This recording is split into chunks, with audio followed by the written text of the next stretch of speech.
नहीं, अनिरुद्धाचार्य जी ने जो बयानबाजी की है, उनकी भाषा और उनके शब्दों का जो चयन है वो बहुत गलत है। हमारे सनातन धर्म में और हमारे समाज में महिलाओं का बहुत उच्च स्थान है और महिलाओं को पूजा जाता है, देवी माना जाता है।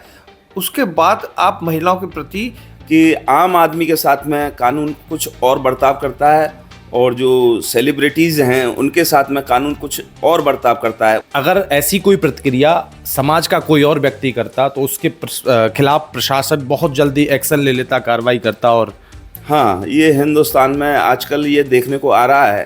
देखिए, कानून तो वैसे कहते हैं कानून सबके लिए बराबर है, परंतु सेलेक्टिव हो गया कानून। क्या इसको जो है धार्मिकता लेते हुए कोर्ट टाल देगी या नहीं, कोर्ट को इस चीज़ के लिए सिर्फ धार्मिकता को लेकर के इस चीज़ को टालना उचित नहीं है। आपका एक समाज में एक स्थान है, तो आपकी कथनी करनी, आपकी हर चीज़ का प्रभाव समाज पर जाता है। जो मीरा राठौर जी हैं, अखिल भारतीय हिंदू महासभा की जो अध्यक्ष हैं, उन्होंने मथुरा में याचिका दाखिल की है। उसी को लेकर के क्या अनिरुद्धाचार्य जी को जेल जाना पड़ेगा? क्या उनको कोर्ट के दरवाजे पर खटकना पड़ेगा? क्या इस सब को लेकर के जो चर्चाएं बनी हुई हैं, इसमें भी एक बाजार गर्म है। और अनिरुद्धाचार्य जी जो कथावाचक हैं, उन्होंने जो महिलाओं के ऊपर जो बयानबाजी की है, उसी को लेकर के आज हम महाराज जी से बात करते हैं। क्या कुछ इस विषय में महाराज जी का कहना है? बहुत बहुत स्वागत हमारे ब्रजभाव में है आपका। राधे राधे जी। राधे राधे। तो अनिरुद्धाचार्य जी कथावाचक हैं, उन्होंने जो महिलाओं के ऊपर बयानबाजी की है, उसको लेकर आपका क्या कहना है? नहीं, अनिरुद्धाचार्य जी ने जो बयानबाजी की है, उनकी भाषा और उनके शब्दों का जो चयन है वो बहुत गलत है जी। लेकिन बात कहीं ना कहीं वो कुछ कहना चाहते थे, जो समाज को संदेश देना चाहते थे, वो उन्होंने संदेश दिया। जो अनिरुद्धाचार्य जी ने जिन शब्दों का चयन किया, जो कि सार्वजनिक मंच से बैठ करके जिस पद पे वो बैठे हुए हैं, तो उनको इतने छोटी चीज़ को बोलने में जो शब्दों का चयन करना चाहिए, उनको सोचना चाहिए। क्या इसको जो है धार्मिकता लेते हुए कोर्ट टाल देगी या नहीं, कोर्ट को इस चीज़ के लिए सिर्फ धार्मिकता को लेकर के इस चीज़ को टालना उचित नहीं है। इसके लिए एक कोर्ट को, जो अदालत है, वो एक नज़ीर बनानी चाहिए कि जिससे कि आने वाले समय में इस तरीके की बातें समाज के बीच में ना आ सकें। जी।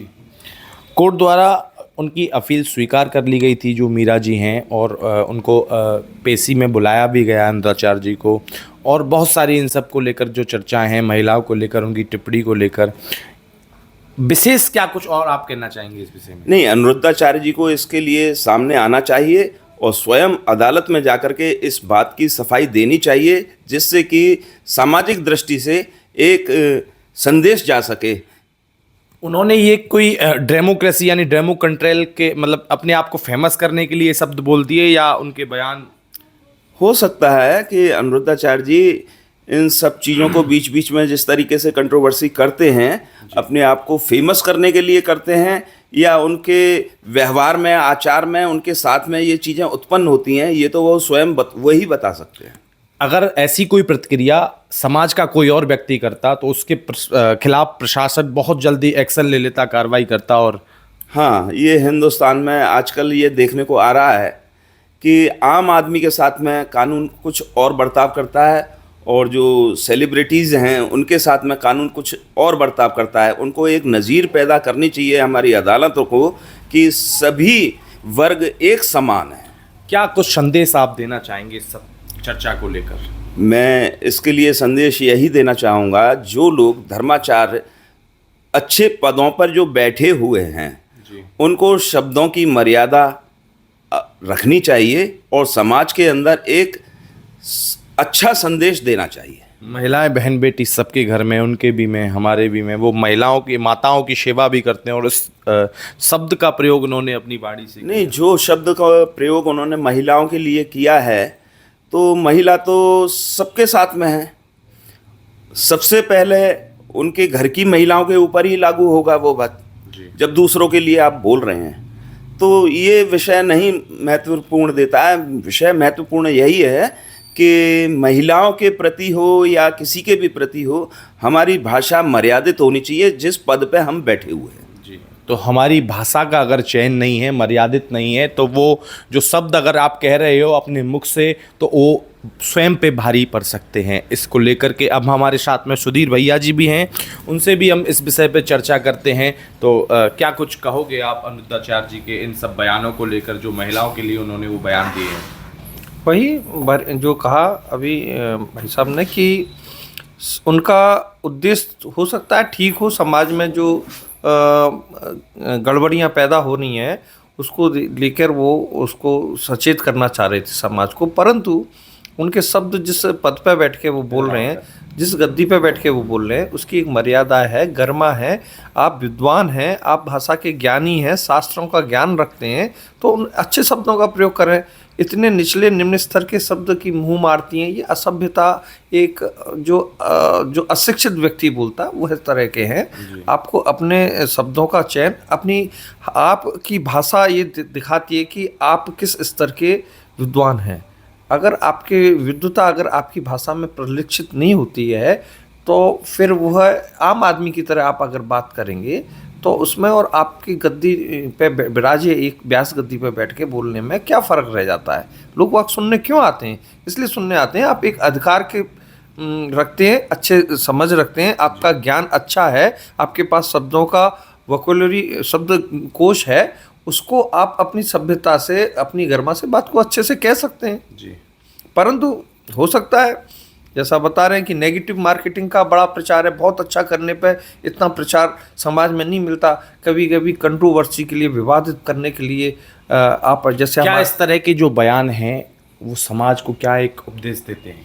नहीं, समाज को जो विद्वान हैं, किसी पद पे बैठे हैं, आपका एक समाज में एक स्थान है, तो आपकी कथनी करनी, आपकी हर चीज़ का प्रभाव समाज पे जाता है।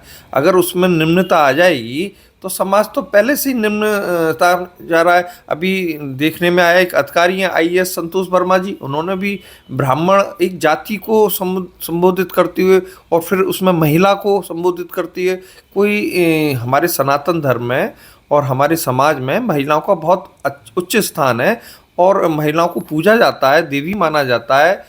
उसके बाद आप महिलाओं के प्रति आपका दृष्टिकोण, आपका बयान ये परिलक्षित करता है कि आपकी सोच में कितनी मानसिकता, कितनी गंदगी भरी हुई है महिलाओं के लिए। उनको आपको सम्मान देना चाहिए और एक जातिगत एजेंडा लेकर किसी जाति की बहू बेटियों के लिए एक गलत भाव रखना ये सही है। वो आरक्षण से अगर IAS बने तो बुद्धि का विकास तो शायद उसी एक्चुअल में विकास तो आरक्षण से तो होगा नहीं। विकास से आपका रहन सहन और समाज में एक पद मिल सकता है, परंतु बुद्धि को तो आपको अध्ययन करना पड़ेगा उसको। क्योंकि अनुरुद्धाचार्य एक कथावाचक हैं और एक विद्वान और जो है उनकी लोगों की नज़र में उनकी जो है सम्मान भी है। काफ़ी सारी बुजुर्ग महिलाओं को वो अपने यहाँ रखते हैं और उसके बावजूद भी ऐसी जो हरकत उन्होंने ये शब्द बयान किए, उसको फिर क्या कोर्ट में जाएंगे? देखिए, कानून तो वैसे कहते हैं कानून सबके लिए बराबर है, परंतु सेलेक्टिव हो गया कानून। और चाहे हमारे जज हों, वकील हों, कार्यपालिका प्रशासनिक व्यक्ति हों, सब व्यक्ति को लाभ और हानि के आधार पर ही आगे प्रोसेस होता है। कोर्ट को अनुरुद्धाचार्य बुलाने में निश्चित तौर पर उनको कोई नुकसान नहीं है, बुलाएंगे वो और वो उनको माफ़ी भी मांग लेंगे। वो अनुरुद्धाचार्य, मैं आपको जहाँ तक समझता हूँ बताऊँगा, अगर उनको कोर्ट में आया है आदेश तो वो लिखित में अपनी माफ़ी मांग लेंगे, क्योंकि वो उनको कई बार ऐसा भी होता है कि हम फ्लो में कुछ स्लिप ऑफ टंग हो जाती है, जबान से शब्द निकल जाते हैं। और अगर उन्होंने माफ़ी मांग ली होगी, अगर नहीं भी मांगी हो तो लिखित में कोर्ट में मांग लेंगे। महिलाओं का सम्मान, ऐसा नहीं है अनुरुद्धाचार्य जी महिला का सम्मान नहीं करते हैं, परंतु ध्यान रखना चाहिए। ज़्यादा बोलने पे, ज़्यादा वीडियो बनाने पे कभी कभी मिस्टेक तो हो ही जाती है, इसलिए सोच समझ के बोलना चाहिए। जी, बाड़ी को बड़ा सोच समझ के अपने वक्तव्य का जो है संयम के साथ में अनुपालन करना चाहिए। इसी को लेकर के हमारे साथ में शुक्ला जी ने बहुत सुंदर हमें बता दिया है।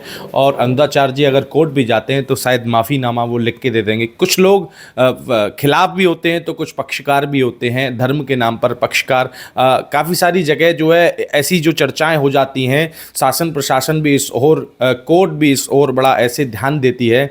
और अच्छा है समाज को एकजुटता के लिए और एकजुट होने के लिए ये सब जो चर्चाएं अगर होती हैं समाज के नाते से, तो ये सब एक धर्म के लिए हैं। तो आप सब लोग जुड़ जाइए ब्रजभाव पे, और ये धर्म की जो चर्चाएं हैं वो बनी रहेंगी हमारे साथ में ब्रजभाव पर। राधे राधे।